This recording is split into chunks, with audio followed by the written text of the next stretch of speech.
right, everybody, let's start with this flex grid. Now, this is a this is a real quick way to go to, and the difference between a flex grid and a regular chart with multiple grids is these multiple grids on a regular chart, you can't adjust them. They are just stuck the way they are, uh,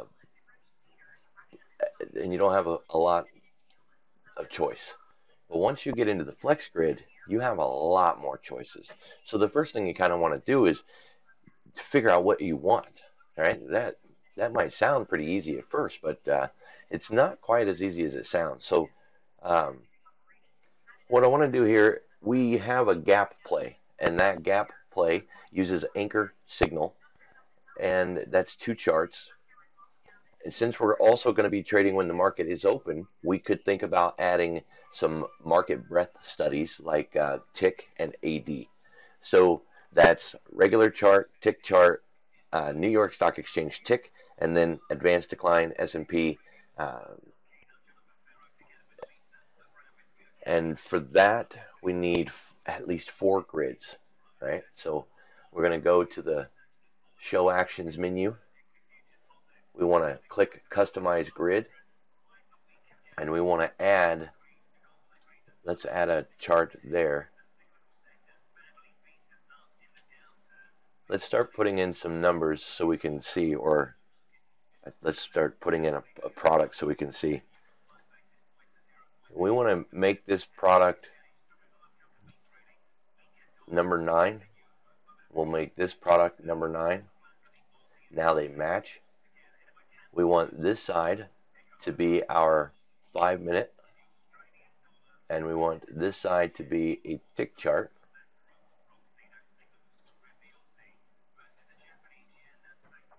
All right, make that detailed. So now we've got our anchor signal up here at the top, and we need to see the rest of the things that are on our list. Now, one thing with this, if we add, that's not where we wanted it. Let's add it here. So here in the middle,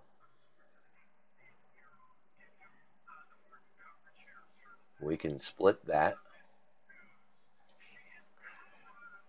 $ TICK. And we can set this to a 1 day, 1 minute. And then this one, ADS PD. And we'll set that at 1 minute. We don't need sidebars on either one of these. We don't need sidebars on either one of these. Now we could add a few things down here that might help out a little bit. The reason for that is we want to be able to see the news. So we could do something like live news.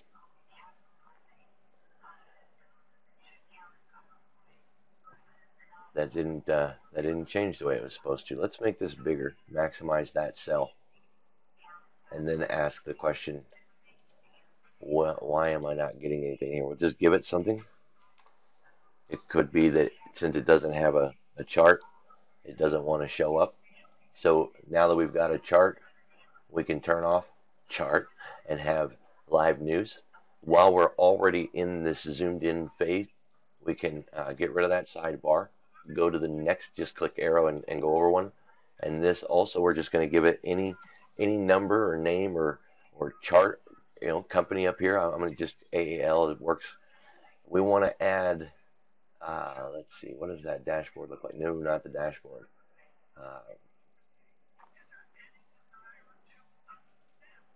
We can do time and sales and get rid of chart.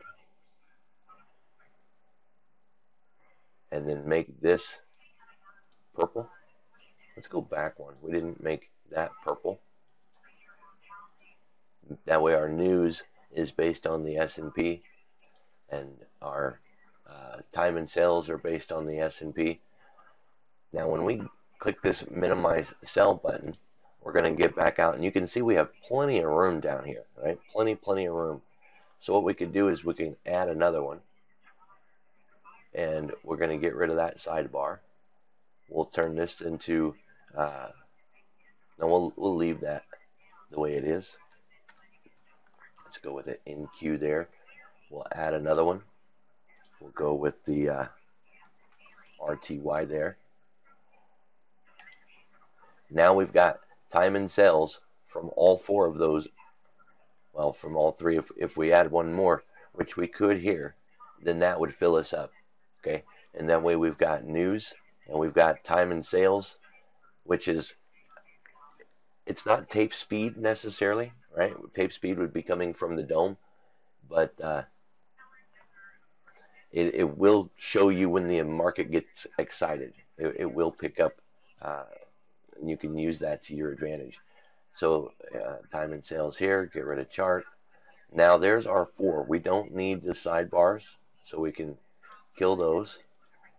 And now we've got news and all of these, and we can start to scrunch this down now. We don't need them to be that tall.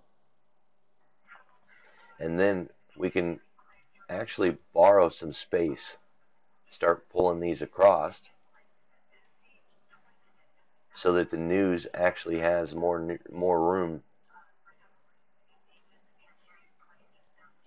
Right? So we don't really care to read what the news is from here. We just want to see the headlines, and now we would have enough room to see the headlines. And the main thing is you want to make sure that you're leaving this open and have things fit. Now my screen might be bigger than yours. You might not be able to have all of this open, and you know, hey, if you can't, then go ahead and close up that left sidebar. But for me, I want that open. I want to be able to see the Dow. I'm a futures trader, but I definitely keep track of the marketplace. You know, I'm not going to do anything blindly, and there's no way I'm going to give up any edge by closing this up and not being able to see the Dow and to see the daily market. So from here, I've already got a preset tick chart. You can get that in the downloads. I've already got a preset ADS-PD chart. One thing that I do want to fix is this keeps dropping down. All right, so to fix that, we go up here in the Show Actions menu, click there, and we're going to maximize the tick chart. And then I want to pin that bar at the top so it quits peeking in and out. If you want to set your tick chart up, you want it at 1 minute, and you want to change the colors in here and do whatever it is that you want to do, this is your time to do it. You go to the chart settings right here, and you change the candles, change the wicks, change whatever you want to change. This is your time to do it. I have a line at 500 and a line at 1000. I have a line at minus 500 and minus 1000. Okay. Now there are indicators for this. If you don't want to do this in this kind of setup, you could of course just use the indicator. They're on the Bullish Bears website, and they're in the Discord.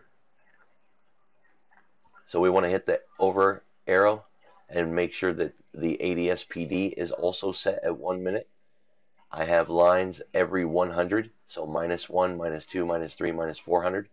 And then on the upside, my +1, +2, +3, +400.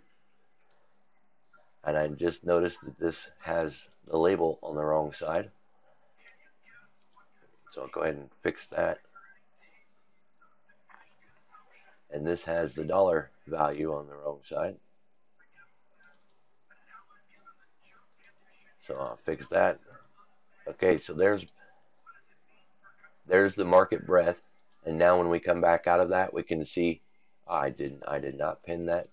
That was the whole reason for going in there. Maximize, click that, pin, keep it in place. Now we can get out of there. So this is setup number 1. It certainly doesn't have to be the only one that you have. And to get rid of these boxes so that they're no longer in your way, we want to go up here to the Show Grid Actions, and we want to uncheck customize grid. Now at this point, this is set up, it's ready to go. I've got my 5-minute, I've got my anchor chart. I can watch the tick at the open with the ADSP. I can see the speed of the orders flowing through in the other markets. And if you've got the space to add more, or if you've already got news from somewhere else, I would recommend adding the VIX futures and the bonds down here in your tape speed and getting rid of the news, right? And we can do that. Let's save this.